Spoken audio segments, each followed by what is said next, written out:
सबको ओम शांति।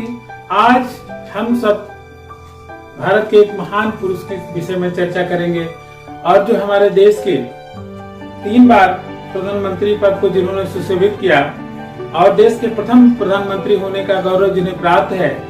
आशा है आपने नाम आपके तुरंत आपके मन में आ गया होगा।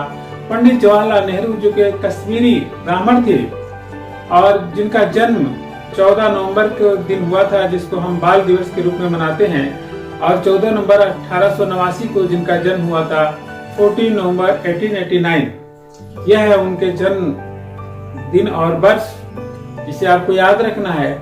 और इनकी जो पैतृक निवास है वो कश्मीर से ट्रांसफर होकर के कहते हैं ये इलाहाबाद में बस गए। और उनके पिताजी मोतीलाल नेहरू और उनकी माताजी स्वरूप रानी, जिनके नाम से इलाहाबाद में अस्पताल भी है, और इनकी धर्मपत्नी कमला नेहरू, इनके नाम से भी बहुत सारे संस्थान हैं, बहुत सारे अस्पताल देश में बने हुए हैं। और इनकी पुत्री इंदिरा गांधी और इनके नाती राजीव गांधी और इनके परनाती राहुल गांधी, और इन्हीं के खानदान के संजय गांधी जी हैं। इन सबका नाम आप सबको पता ही होगा। लेकिन इनके आज जो हम चर्चा करेंगे इनके कुछ महान कार्यों की करेंगे। इंग्लैंड में इन्होंने अपनी शिक्षा, ज्यादातर शिक्षा का बहुत बड़ा भाग उच्च शिक्षा का इंग्लैंड में प्राप्त किया। और इंग्लैंड में जब शिक्षा प्राप्त किए इसके बाद ये देश के स्वतंत्रता आंदोलन से बड़े प्रभावित हुए। यद्यपि इनके पिताजी का बिल्कुल ही मन नहीं था।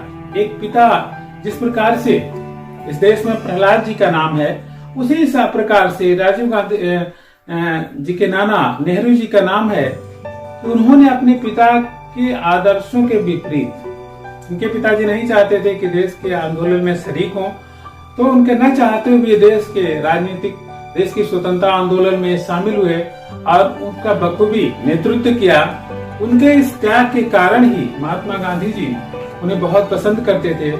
और जब देश आजाद हुआ तो बहुत सारी रियासतों, बहुत सारे लोगों का मन था कि सरदार पटेल जी इस देश के प्रधानमंत्री के पद की बागडोर संभालें। लेकिन महात्मा गांधी के विशेष आग्रह के कारण सरदार पटेल ने अपना नाम वापस लिया और नेहरू जी इस देश के प्रधानमंत्री बने। नेहरू जी ने 1964 तक, 29 मई 1964 तक देश के अंतिम समय तक अपने देश के प्रधानमंत्री के पद को सुशोभित किया। और चूंकि देश की आजादी की लड़ाई में भी बहुत ज्यादा भाग ले चुके थे, इसलिए उनकी तरफ उनका कोई प्रतिद्वंदी नहीं था कांग्रेस में। और उसमें कांग्रेस ही देश की एक सबसे बड़ी पार्टी थी और नेहरू ही कांग्रेस के सर्वे सर्वा थे, उनकी आवाज ही सर्वप्रमुख थी। अब ये अलग बात है थोड़े संदर्भों में कि पटेल जी अगर देश के प्रधानमंत्री होते तो क्या क्या समस्याएं न होती। और नेहरू जी हैं तो कुछ समस्याएं ऐसी हैं कि जिन्हें हम आज जिनको फेस कर रहे हैं। कश्मीर की समस्या है और देश के कुछ ऐसी भी समस्याएं हैं जो आज हम नेहरू जी के नाते फेस कर रहे हैं। लेकिन जब हम देखते हैं कि एक आदमी के रूप में सबसे कोई गलतियां होती रहती हैं, उसके एक ह्यूमन एरर मान करके अब हम अपनी इस पीढ़ी को, हम लोगों को उनकी सारी गलतियों को दुरुस्त करने का प्रयास करना है, न कि किसी के ऊपर आरोप लगाते। ये हम लोगों की जिम्मेदारी बन जाती है कि हम अपने पूर्वजों की जो भी गलतियां हैं उनको अधिक से अधिक सुधारने का प्रयास करें। तो हम देखते हैं कि जवाहरलाल नेहरू जी ने इस देश को जब 1947 में देश आजाद हुआ था, आप उनकी स्पीच का यह अंश ध्यान से सुनिए। But very substantially, at the stroke of the midnight hour, when the world sleeps, India will awake to life and freedom.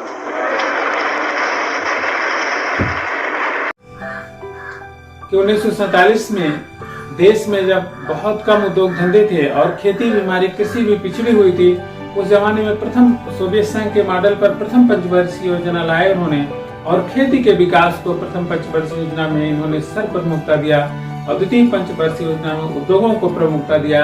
इस प्रकार से देश को आगे ले गए और IIT वगैरह की स्थापना का जो एक संकल्प किया देश ने कि अब हम उच्च शिक्षा की ओर भी अपने देश को अग्रसरित करेंगे।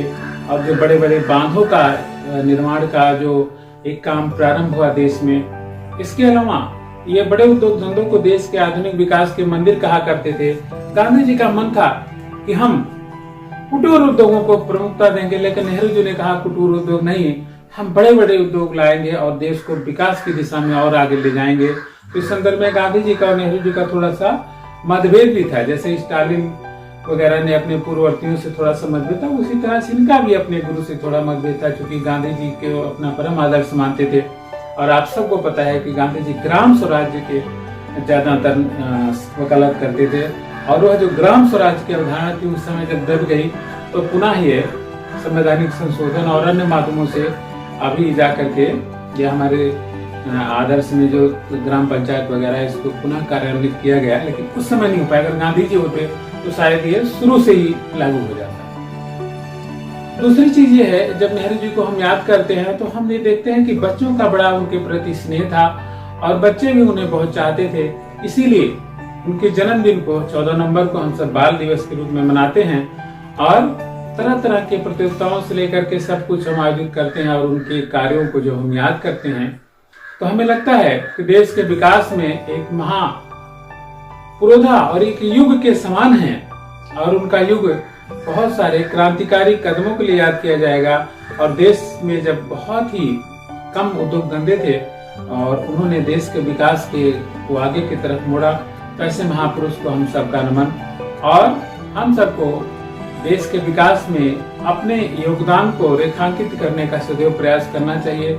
और जो आजादी की लड़ाई में हमारे देश के पुरोधा शहीद हुए हैं अथवा जिन्होंने योगदान किया है, आज के इस पावन दिवस पर सबका नमन, सबको शांति।